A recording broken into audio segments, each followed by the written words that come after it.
Alhamdulillah, wassalatu wassalamu ala rasulillah. Falenderimet I përkasin vetëm Allahut të madhëruar, vetëm Allahun falenderojmë dhe vetëm për Allahut të ndihmë kërkojmë.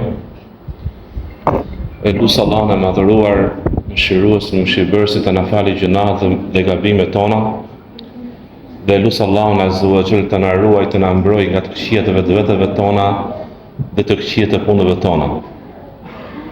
Atë njeri që Allahu I madhëruar udhëzoi në rrugën e drejtë në Islam, nuk ka kush që ta humbë atë, ta devijojë nga rruga e drejtë, pasi Allahu e udhëzoi në rrugën e drejtë. Dhe atë njeri që Allahu I madhëruar e devijoi dhe e humbi nga rruga e drejtë për shkak të punës së tij të ligë të keqe, askush nuk ka mundësi prej xhinve dhe njerëzve ta udhëzojë, ta rikthejë në udhëzim përveç Allahut madhëruar. E lusë Allahun e madhëruar të na mbajë në udhëzim deri në fund, në rrugën e drejtë, në rrugën me të cilën Allahu është I kënaqur për ne. Dëshmoj dhe deklaroj se I vetmi I cili meriton të adhurohet me të drejtë është Allahu I madhëruar, I vetëm dhe I pashok, dhe se Muhamedi alayhis salam është robi I Allahut dhe I dërguari I Tij. Të dashur vëllezër, pas falënderimit të Allahut madhëruar, do të shpreh falënderimin për hoxhën e nderuar, shokun tim të ngushtë, unë e konsideroj shok të ngushtë, hoxhën e nderuar Mirand Usama, dhe gjithashtu vllajin dhe hoxhën e nderuar Hoxhë Eminin, që më ftuan për të dhënë një ligjërat, një këshill për vëllezërit e mi të dashur të qytetit të Vlorës. Në radhë të parë prej kësaj këshille jam unë që përfitoj. Pastaj shpresoj që dhe ata që të ngjojnë të përfitojnë nga të këshilla dhe qofshin të këshilla në dobin ton argument për ne dhe jo kundra nesh. Dhe ndjej veten të nderuar që jam tani para jush dhe para dy hoxhallarëve të nderuar, Hoxha I vjetër, Hoxhë Usama, Hoxhë Mirandi është nga hoxhallarët që ka dalur herët në kërkimin e dijes. S'do më tepër tani të flas, por se sinqerisht është nga hoxhallarët e veçantë që ka Shqipëria. Ky është mendimi im. Nuk është se po ja them, por ky është mendim që del nga zemra. Të dashur vëllezër, për të folur gjithmonë hoxha përpiqet të zgjedhë tematika dhe çështje që janë aktuale. Ne qortohemi gjithmonë kur flasim jashtë aktualitetit, jashtë realitetit, jashtë problemeve bashkëkohore ose jashtë shqetësimeve tona. Dhe është vërtet, hoxha I mençur dhe I zgjuar kur këshillon, kur të japi një këshill, do të zgjedhë ato çështje që janë më shqetësuese për shoqërinë islame, për shoqërinë tonë, për xhamatin tonë, për bashkësinë tonë. Dhe nga shqetësimet më të mëdha që shikojmë, që është shqetësim në një problem I cili është provuar ky umet, që pas vdekjes së halifit nderuar të drejtë Umar ibn Khattabit radhiyallahu anhu, dhe shqetësimi dhe problemi I përçarjes dhe I konfliktit ose armiqësisë midis muslimanëve. Përçarja është nga punët më të urryra tek Allahu azza wa jall. Përçarja midis muslimanëve, s'po them mendimi kundra ose ndryshe. Kam për qëllim kur mendimi ndryshe çon në përçarje, në konflikt, në armiqësi, në urrejtje. A është I lirë muslimani të zgjedhë midis urrejtjes dhe dashurisë për vllajën e tij, midis miqësisë dhe armiqësisë? A jemi të urdhëruar të duhemi për hir të Allahut dhe të miqësohemi? A jemi të urdhëruar nga Allahu I madhëruar dhe I dërguari I Tij që ne na ndalohet të armiqësohemi dhe të ndahemi dhe të përçahemi? Cila është origjina? Të duhemi. Të jemi vlezër. Me të vërtet besimtarët janë vlezër të Allahu Azza wa Jall. Thot profeti alayhis salam, kunu ibadallahi ikhwana. Jini rob të Allahut, vlezër. Jemi të urdhëruar nga Allahu i madhëruar që të bashkohemi dhe të bashkëpunojmë. Wa ta'awanu, dhe bashkëpunoni dhe ndihmoni njëri tjetrin në të mira dhe devotshmëri. Dhe mos bashkëpunoni në gjunahe dhe armiqësi. Muslimani i vërtet dhe i sinqert merr shkaqet e bashkimit dhe bashkëpunimit, merr shkaqet e vllazërisë, merr shkaqet e dashurisë, merr shkaqet e bashkimit të zemrave dhe i largohet në maksimum shkaqeve që përçajnë dhe ndajnë dhe armiqsojnë. Nga gjunahet më të mëdha është kur personi fut përçarje, armiqësi në bashkësinë islame.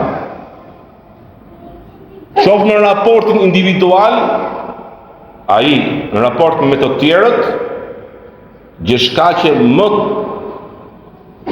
më të vogla dhe më të lehta, ose që s'janë ditë shkaqe për tu përçar, i merr si shkaqe dhe përçahet ose largohet ose ndahet nga bashkësia. Qoftë në raport individual, qoftë në raportin kur ai përpiqet, tenton për të përçarë midis vëllezërve, midis bashkësisë. Përçarja midis muslimanëve është punë e shejtanit. Shejtani i mallkuar është bërë pesimist për të futur idhujtarin në gatishmën arabik. Hadith. Por se ai do tentoj përherë për të futur çfarë? Armiqësi midis jush. Thot profeti alayhis salam, Allahu do për ju 3 gjëra, është i kënaqur me ju me 3 gjëra dhe urren për ju 3 gjëra.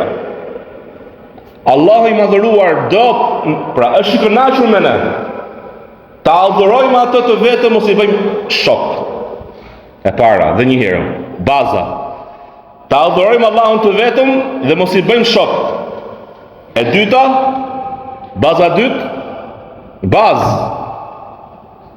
Wa'tasimu, dhe kapuni me litarin e Allahut fort, pra me librin e Allahut, me atë që Allahu ka zbritur prej Kuranit dhe Sunetit. Baza e tretë barazohet me të dyja dhe mos u përçan. Disa më të lehtë, disa marrin shumë lehtë. Mos ka gjë.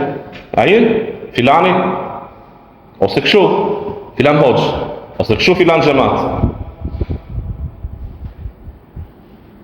Dhe ka shumë lehtë përçahet, të armiqësohet. Ky hadith na tregon, radhitja që ka ardhur hadith, që Allahu është i kënaqur me ne me 3 gjëra. Ta adhurojmë të vetëm dhe mos i bëjmë shok. Të kapemi fort mas litarit të Allahut dhe mos përçahemi. Urren për ju qila wa qal. Qila wa qal. Thashë themet. Kështu bëri ai, kështu tha ai, sta në gjon e përcjell. Thashë theme përcjelljen e fjalëve pa u vërtetuar ato çfarë fjalësh janë. Janë të vërteta apo jo të vërteta? Dhe nëse janë të vërteta, a janë të dobishme apo jo? I prishur në zemër, sta në gjon i fjalë, e lëshon. Pa e vërtetuar, është e vërtet apo jo? Kënaqet. Kënaqet se po përçahen. Kënaqet se po prish. Kethrat as-su'al. E dyta, pyetjet e tepërta. Nuk ka për qëllim që është e urryer të pyesësh për diçka që ti nuk e di. Po ti kur pyet, nuk e për qëllim përfitimin. Ke për qëllim diçka tjetër. Wa idha'atul mal, dhe humbja pasurisë. Kur njëri shpërdoron pasurinë. Thot Allahu Azza wa Jall: "Wa'tasimu bihablillahi jami'a wa la tafarraqu." Në urdhëron ne, i urdhëron besimtarët. Kapuni fort mas litarit të Allahut dhe mos u përçani.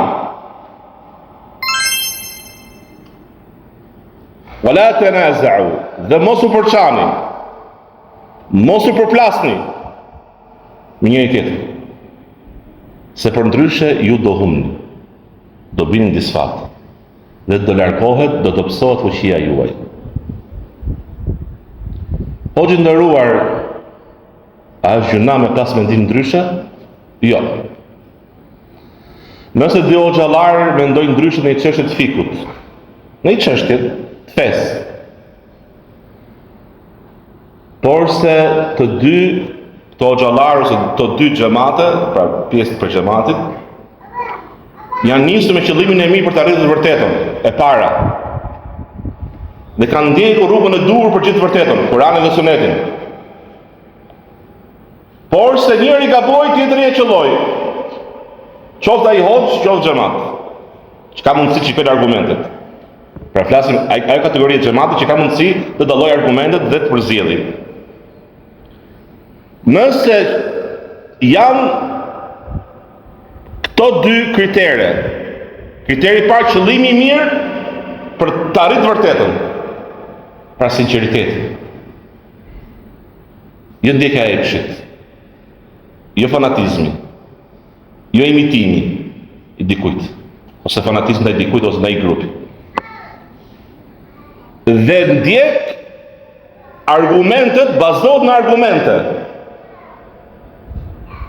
Atëherë kjo lloj ikhtilafi, kjo lloj mendimi ndryshe nuk është i nënshmuar. Dhe ky person justifikohet. Dhe këto dy persona duhet të justifikojnë njëri tjetrin, nëse të dy mendojnë se janë në të saktën, në të vërtetën. Atëherë çdo kush duhet mendoj për tjetrin se qëllimi i tij është i mirë, do të arrijë të mirën, pse ka qelluar. Dhe kjo është normale. Sahabët kanë rënë mendime ndryshe. Ka pas mendim tjetër Aisha radhiyallahu anha dhe Aliu në shumë çështje. Dhe shumë sahabë tjerë, Abdullah ibn Mas'udi, Abdullah ibn Abbasi, dietarët bas. Po, nëse unë mendoj një çështje gabim, nuk e qellova, po qëllimi im është i mirë, u përpoqa dhe gabova. A duhet tjetri të më nënshmoj? A duhet tjetri të marrë qëndrim ndaj meje se s'ka mendimin e tjetrit? Pra, muslimani duhet mësoj edukatën e kundërshtimit në mendime. Duhet të dim se nëse mendon ndryshe vllai jot në një çështje, qoftë të fikut ose çështje tjetër, dhe qëllimi i tij është i mirë, nuk niset nga ndjekja e epshit, ndjekja e një fanatizmi të tij, dhe përdor argumentet në atë që ai ka zgjedhur, atëherë themi që ky person këshillohet, nëse ti mendon diçka ndryshe nga ai. Këshilloje. Dhe kjo është forma më e mirë për të ruajtur bashkësinë. Por se të heci me mendimin, o do marrësh mendimin tim, ose je armiku im, je pala tjetër, ne dhe ata. Nuk ka në islam ne dhe ata. Ka këshill. Ad-dinu nasiha. Feja është këshill. Këshill e çiltër. Nasiha do të thotë fjalë dashamirëse, që bëron nga sinqeriteti dhe çiltërsia. Muslimani nuk e tradhton muslimanin, nuk e mashtron muslimanin, nuk e han krah.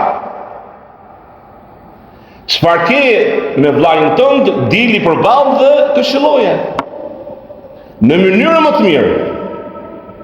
Dhe një herë, nuk mjafton të kesh të vërtetën me vete.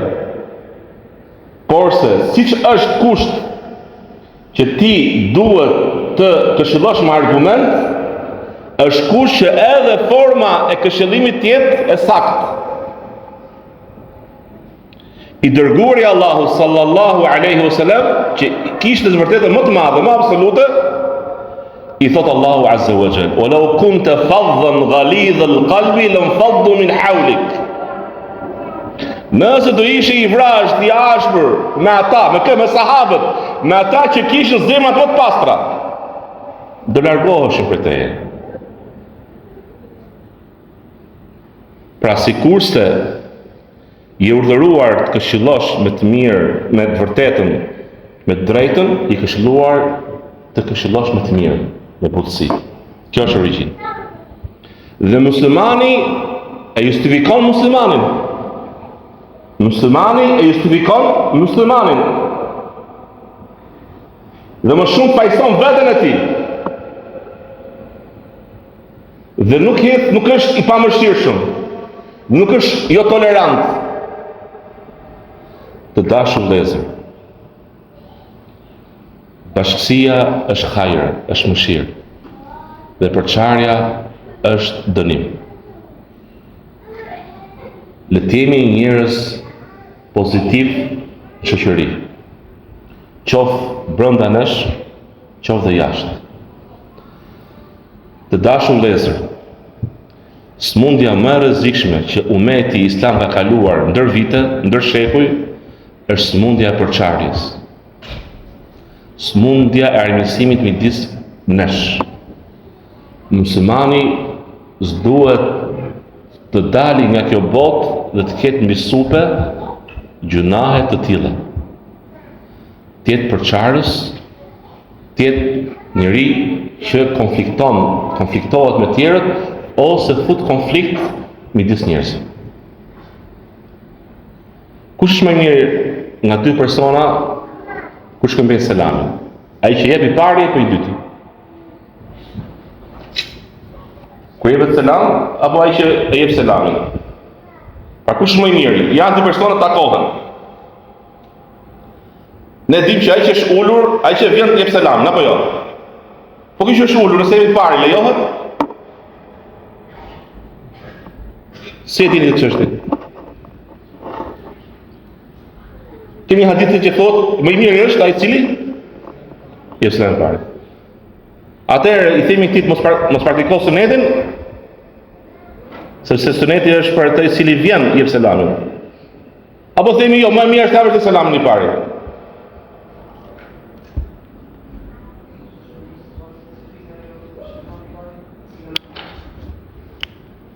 Unë ajsa mbaj mend që kam lexuar që praktikimi i sunetit për atë që i fillon i pari është më parësor se praktikimi i sunetit i cili është ulur ose ngritur, ose ai që vjen ose pra që janë përmendur më pas. Dhe kthimi i selamit është detyrë apo është e pëlqyeshme? Hamdeze. Detyrë. Në këtë rast kemi një sunet që është me dhënë selamin i pari, është më i mirë se detyra. Se detyrimi, se farzi. Dhe ne dim një rregull që farzet janë më të dashur tek Allahu. Apo jo? Se sunetet. Në këtë rast subhanallahu është i veçantë, specifik. Suneti që është mustahab, pra me dhënë selam i pari, ka vlerë më të madhe, peshë më të madhe, shpërblim më të madhe tek Allahu, se sa i cili e jep pra e kthen selamin. A lejohet me gënjy nëse bashkon dy njerëz? Apo nuk lejohet? Nëse unë përdor gënjeshtër, edhe bëm shkak që dy njerëz bashkohen. Duhet. Lejohet? Lejohet.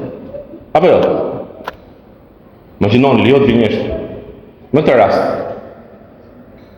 të dashur vëllezër, e solla si shembull, dhe argumentet janë të shumta që tregojnë për rrezikshmërinë e përçarjes në fe.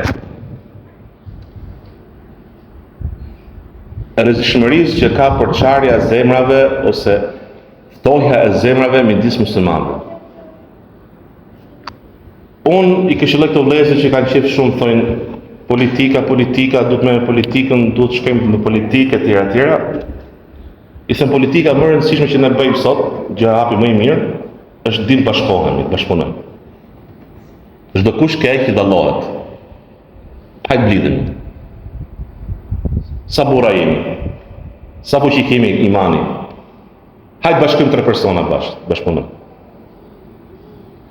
Politika që na vlen më tepër, nëse të quajmë politik, është nëse ne dim të bashkëpunojmë në mënyrën më të mirë për atë që dallohen, çdo kush, keq fuqi dallohet. Bashkohemi dhe bashkëpunojmë. Dhe çdo kush prej nesh të japi shembullin më të mirë në shoqëri. Kjo do iman.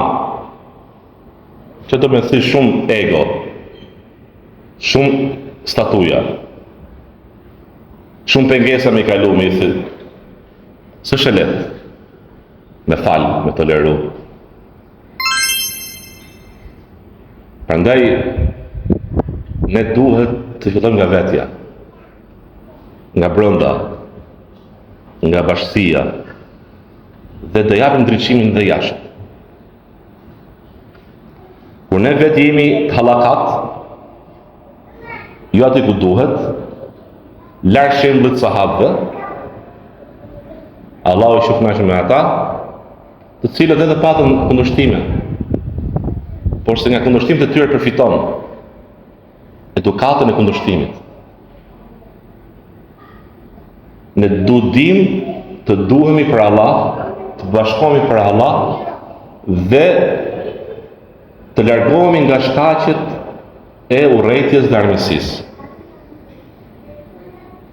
Gjithashtu të nderuar vëllezër, ne do dim që shkaqet e përçarjes janë disa.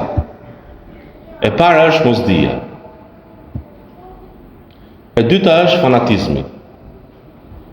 E treta është ndjekja e egos personale, tullët, epshit, tekave personale çdo pyetje.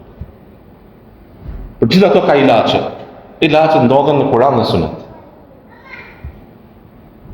Duhet të dim se dia është dritë, dia e Kur'anit dhe Sunetit. Duhet të dim se lënia e fanatizmit dhe pasimi i argumenteve është dritë, dhe kundërshtimi i epshit, i egos, për të arritur moralet e larta është dritë, është hajër. Prandaj muslimani duhet gjithmonë të jetë i dobishëm dhe pozitiv. Profeti alayhis salam, që nuk flet nga mendja e tij, po ai që flet dhe këshillon shpallë që shpallet, në shumë hadithe na ndalon nga shkaqjet e përçarjes. Mos përgojoni, sërën thashë theme, mos mashtroni njëri tjetrin, mos ajitni njëri tjetrit. Kush mbron derin e vllajt, ku nuk është prezent, Allahu i madhëruar do t'ia mbroj, pra do ta shpërblej atën, do ta ruaj nga zjarri i xhehenemit, nga transmetimit. Fytyrën e tij. Kush pra mos keni smir, mos bëni padrejtësi, dikush mos bëj tregtin e vllajt, mos kërkosh fejesën në ato që ka kërkuar vllai. Për të janë shkaqe të cilat kanë ardhur në argumente për ndaluar përçarjen, keqkuptimet, armiqësitë. Dhe e mbyll këtë këshill, se s'do ta zgjas, nuk e di sa shkoj. Të nderuar vëllezër, në një ditë të pyetim për çdo punë që veprojmë. Përgjegjësia është e madhe. Çdo kush për nesh ka përgjegjësi mbi supët e tij. Të jetë një musliman model dhe i dobishëm. Dhe i cili tenton për herë me justifikimet e tij të fusi përçarje, urrëtie midis bashkësisë, në bashkësi, midis vëllezërve, ka një përgjegjësi shumë madhe që peshon shumë ditën e gjykimit. Allah na ruaj. Personi duhet të jetë gjithmonë person që bashkëpunon, që bashkohet, që miqësohet, i lehtë në marrëdhënie, i butë, i dashur. Kjo është zemra që e ka quajtur Profeti sallallahu alajhi wasallam zemra e atyre që janë prej banorëve të xhenetit. Ato të cilët janë të vrasht, tashpër, mundje mdhej, i pëlqen vetja, zemra e atyre që janë prej banorëve të zjarrit. Allahu na ruaj. Ka shumë gjëra për të folur, fakt, por se me kaq mjaftohem. 25 minuta shkuan. Allah begatoft, Allah ju ruaj. Me kaq mjaftohem, alhamdulillah, wassalatu wassalamu ala rasulillah.